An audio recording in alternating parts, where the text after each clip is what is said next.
খবর পড়ছি Bengal job study সংবাদ চ্যানেল থেকে। আজ 30 তারিখ মঙ্গলবার। জানাবো আজকের বাছাই করা গুরুত্বপূর্ণ 30টি সংবাদ। শুরুতেই হেডলাইন, তারপরে বিস্তারিত খবর।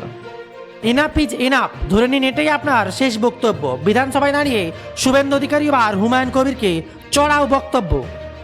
শুভেন্দুর বার্তার পরেই এবার মুখ ঘোরালেন হুমায়ুন কবির। নব্য বিজেপিদের বলেছেন বলেই কথা ঘোরালেন তিনি।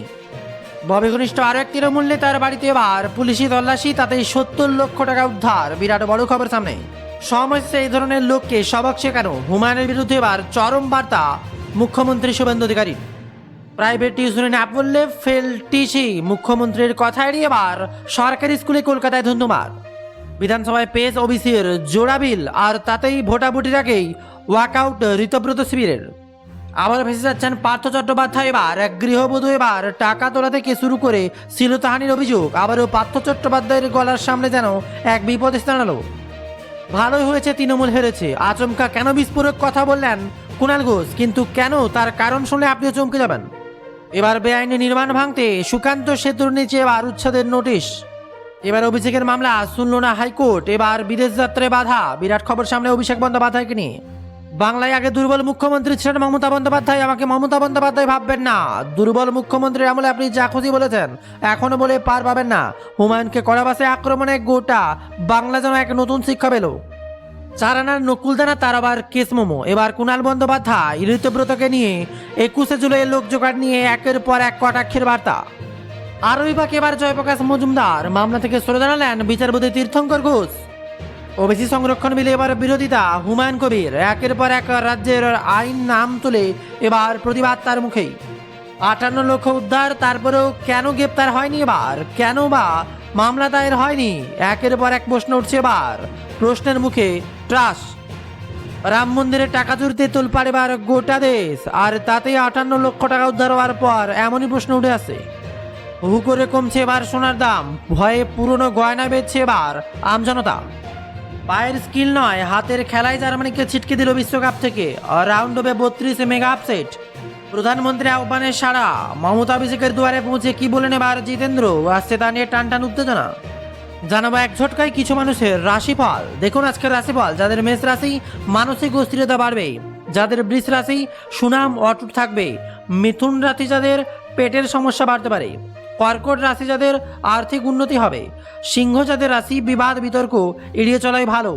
কন্যা রাশিদের প্রেমপনায় বাধা আসতে পারে। তুলা রাশিতে বিদ্যায় সাফল্য আসতে পারে। বৃশ্চিক রাশিতে চিত্তে চাঞ্চল্য এবং অগ্রগতি। কুম্ভ রাশিতে আয় বাড়বে। মীন রাশিতে অর্থ ক্ষতির প্রবল যোগ। জলমগ্ন দুর্গাপুর পৌরসভা। টানা দুদিনের বৃষ্টির জেরে সোমবার জলমগ্ন দুর্গাপুর পৌরসভা। ভেতরে এবার জল ঢুকেছে। অন্নপূর্ণা যোজনা নিয়ে অশান্তি। অন্নপূর্ণা যোজনার ফর্ম জমা দিতে গিয়ে হারানোর অভিযোগ। একাধিক নথি পেশ করেও বেশিরভাগ আবেদন বাতিল করা হয়েছে বলে অভিযোগ উঠেছে। সোমবার সকাল থেকে মুর্শিদাবাদের ধুলিয়ানা পুরসভার সামনে বিক্ষোভ দেখান প্রতিবেশীরা। হুমায়ুনের সমালোচনায় এবার নওশাদ। হুমায়ুন কবিরের বিতর্কিত বক্তৃতায় বিরোধিতা করলেন আইএসএফ বিধায়ক নওশাদ সিদ্দিকী। তিনি সমর্থন জানালেন আইইউজেপি বিধায়ক সমর্থন শুভেন্দু অধিকারীর বক্তব্যকে। একই সঙ্গে নওশাদের সংযোজন, আইন সকলের জন্য একইভাবে প্রয়োগ করা হোক। প্রধানমন্ত্রী নরেন্দ্র মোদীর বিরাট বড় সিদ্ধান্ত। 1 জুলাই থেকে পেট্রোল ডিজেল কেনা সংক্রান্ত গুরুত্বপূর্ণ নিয়ম কার্যকর হচ্ছে। কেন্দ্র জনবৃত্তি এবং প্রতি গাড়ির জন্য জ্বালানি কেনার ক্ষেত্রে 200 লিটারের সর্বোচ্চ সীমা তুলে নেওয়া হচ্ছে। 12ই জুন থেকে এই সীমা কার্যকর ছিল, এবার তা তুলে নেওয়া হচ্ছে বলে খবর সামনে। বাংলা রাজনীতি এবার অন্য মাত্রায়। এবার কুণাল ঘোষ ঋতব্রত। এবার বড় ক্লু দিলেন কুণাল। বিরাট বড় খবর। শাসক ইকবাল জামিন নেওয়া নিয়ে কটাক্ষ করলেন কুণাল ঘোষ। বললেন শামাস ইকবাল সিটিং শিবির, তাই ছাড়া পায়। অন্যদিকে আরও কারো ক্ষেত্রে দিনের পর দিন জামিন হয় না।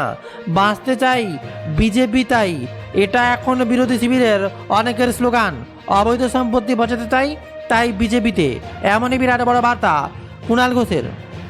আর অন্যদিকে আবার মেকওভার হবে কলেজ স্ট্রিটের বইয়ের দোকান নিয়ে বড় সিদ্ধান্ত অগ্নিমিত্রার। ডিজিটাল যুগে এবার বইয়ের কোনো বিকল্প হয় না, দাবি মন্ত্রী। বললেন বর্তমান প্রজন্মে মোবাইল স্ক্রিনে আটকে গিয়েছে, বই থেকে দূরে সরে যাচ্ছি। তাই আধুনিক নান্দনিক পরিবেশ তৈরি করে সাধারণ মানুষের আবার লাইব্রেরি ও বইয়ের পাতায় ফিরিয়ে আনায় তাদের আসল লক্ষ্য বলেই খবর সামনে উঠে আসে। আর এমনই সময় ক্ষমতায় আসার পর একাধিক গুরুত্বপূর্ণ সিদ্ধান্ত নিয়েছে বিজেপি সরকার। বেআইনিভাবে ফুটপাত দখল করার ক্ষেত্রে পদক্ষেপ করেছে সরকার, একই সঙ্গে বেআইনি নির্মাণ ভাঙাও শুরু করছে তারা।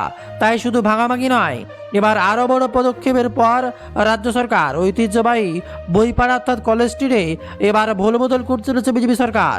এক আন্তর্জাতিক রূপরেখায় এই বদল হবে।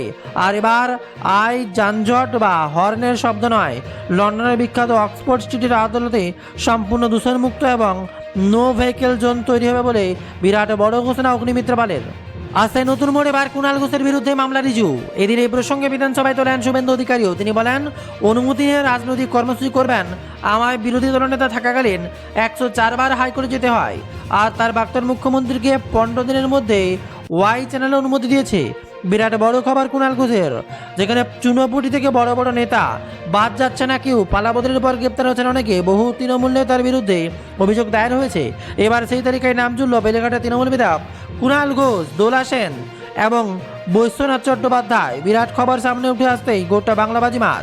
21শে জুলাইয়ের শহীদ দিবসের জন্য রবিবার ভিক্টোরিয়া হাউসের সামনে ফিতে নিয়ে পৌঁছে যান কুণাল ঘোষ। সাধারণ পুলিশের কাছে সভায় অনুমতি পাওয়ার পর সভাস্থলে মাপযোগের কাজ শুরু করেন। কিন্তু এক্ষেত্রে আগে দেখা গিয়েছে কুণাল সেখানে পৌঁছে যান পুলিশের অনুমতি ছাড়া। রাস্তা আটকে কেনই মাপযোগ? এরপর সোমবার ট্রাফিক পুলিশের অভিযোগের উপর মামলা রুজু হলো। আর তাতে এবার নজির করছে গোটা দেশ। 3 জনের জিজ্ঞাসাবাদের জন্য এবার ডাকা হবে বলে এই খবর সামনে উঠে আসে। আর এবারে বিরাট বড় বার্তা শুভেন্দু অধিকারীর। মমতাকে দেখেছে, আমায় দেখেনি, সাটা ভাঙা মারবেন বলেছিলেন হুমায়ুনকে। সবক শেখাতে বার্তা শুভেন্দুর। এটাই ওর শেষ বক্তব্য, কড়া হুঁশিয়ারি। আর সেই বক্তব্য রাখার সুযোগই পাবে না। এখন উল্লেখ্য, শওকাত বর্তমানে গ্রেপ্তার হয়েছে ভাঙড়ে বোমা বিস্ফোরক মামলায় জাতীয় তদন্তকারী সংস্থা। আর এবার গ্রেপ্তার করেছে তাকে। শওকাতকে সেই প্রসঙ্গ তুলেই শুভেন্দু বলেন, ওর অবস্থা শওকাতের মতো হবে, এমন অবস্থা নেব। মমতাকে ডিল করেছে, আমায় করেনি। এমন অ্যাকশন নেব, বুঝবে আইনের শাসন কাকে বলে। আমি দুর্বল মুখ্যমন্ত্রী নয়। মমতা পাননি যে যা খুশি বলে দেবেন। শুভেন্দুর কড়া বার্তা। বেফাস মন্তব্য করেছিলেন হুমায়ুন কবির। আর তার এই বিতর্কিত মন্তব্যে এমন ছিল, এমন সাটাভাঙা মার দেব বিজেপির পতাকা বইবার লোক থাকবে না। সে নিয়েও এবার হুমায়ুনকে চাঁদা চলাবাসে আক্রমণ করেন মুখ্যমন্ত্রী শুভেন্দু অধিকারী। আর তার দিকে তাকিয়ে রয়েছে গোটা দেশ। খবর হচ্ছে, তিনি গুন্ডা দমন বিল নিয়ে বিধানসভায় মন্তব্য করতে গিয়ে বারে বারে হুমায়ুনের প্রসঙ্গ তোলেন মুখ্যমন্ত্রী। হুঁশিয়ারি দিয়ে বলেন, ও নাওদার এলএল যে ভাষায় কথা বলেন, তৃণমূলের পাপের ফল বলে কটাক্ষ করেন শুভেন্দু। আপনাকে কেমন সেবক শেখাতে হয় সরকার মুখ্যমন্ত্রী শেখাবে। ভাষা সংযত করুন, আচরণ সংযত করুন। স্পষ্ট বার্তা এবার শুভেন্দু অধিকারীর। আর দিকে আবার নতুন দিদি নম্বর 1, আর তা নিয়েও তোলপাড়। বিরাট বার্তা, বিস্ফোরক দিদি নম্বর 1। কনফিডেন্স মানুষকে মারে, নতুন দিদি নম্বর 1 নিয়ে বিস্ফোরক রচনা বন্দ্যোপাধ্যায়। শো বিগত 1 দশকের বেশি সময় ধরে বিকেল 4:30 বাজলেই বাঙালির ড্রয়িং রুমে একচেটিয়া রাজত্ব করেছিল। আর সেই রচনা বন্দ্যোপাধ্যায় এবার বিদায় মনে নিতে পারছে না। অনুরাগীরা বাদ পড়ার পর স্বাভাবিকভাবেই মন ভালো নেই রচনার। সম্প্রতি TV9 বাংলাকে দেওয়া এক সাক্ষাৎকারে নিজের অভিমান ও দিদি নম্বর 1-এর সঙ্গে জড়িয়ে থাকা আবেগের কথা, জড়ার কথা সামনে উঠে আসে। যেখানে বাংলা টেলিভিশনের ইতিহাসে যেন এক যুগের অবসান। জি বাংলার জনপ্রিয় রিয়েলিটি শো দিদি নম্বর 1-এর মঞ্চে বাদ পড়ল রচনা বন্দ্যোপাধ্যায়। যে শো বিগত 1 দশকের বেশি সময় ধরে হিট করেছে। বিকেল 4:30 বাজলেই বাঙালির ড্রয়িং রুমে এবার তার বিদায় হলো। নতুন কেউ আসছে এবার সেই দিদি নম্বর 1-এ। এবার স্মৃতির পাতা উল্টে রচনা বন্দ্যোপাধ্যায় জানান, এই শো এর সঙ্গে তার আত্মিক যোগ কতটা গভীর। তার কথায়, আমার ছেলের বয়স যখন মাত্র 3 বছর, সেই সময় থেকে আমি দিদি নম্বর 1 করছি। আমার কাছে এই শো আমার নিজস্ব সন্তানের মতো। ছেলেকে যেভাবে আঁকলে বড় করেছি, দিদি নম্বর 1কেও ঠিক একইভাবে তিল তিল করে বড় করেছি বলে বার্তা দেন এবার রচনা বন্দ্যোপাধ্যায়। স্বাভাবিকভাবেই তার মনের মধ্যে কষ্ট থাকবেই। পুরনো দিনের কথা মনে করে তিনি বলেন, এমন দিন গিয়েছে যখন ছেলেকে সময় দিতে আবার শোয়ের শুটিং সামলাতে হবে। তাড়াহুড়ো করে মেট্রো চড়ে বাড়ি ফিরেছি, রাতে শুটিং শেষ করেছি যাতে কেউ চিনতে না পারে। তাই বোরখা পরে বাড়ি ফিরতাম। এই শোর সঙ্গে আমার ঠিক এমন একটা অনুমতি জড়িয়ে রয়েছে। এমনই বার্তা দিলেন এবার রচনা বন্দ্যোপাধ্যায়। এছাড়াও থাকছে একের পর এক খবর। বিস্তারিত খবর জানতে পারেন আমাদের ওয়েবসাইট bengaljobstat.in ভিজিট করে লেটেস্ট খবরগুলো দেখে নিতে পারবেন। আজকের খবরটি এই পর্যন্ত। অবশ্যই প্রত্যেককে শেয়ার করে সবাইকে গুরুত্বপূর্ণ তথ্যগুলো জানার সুযোগ করে দিন।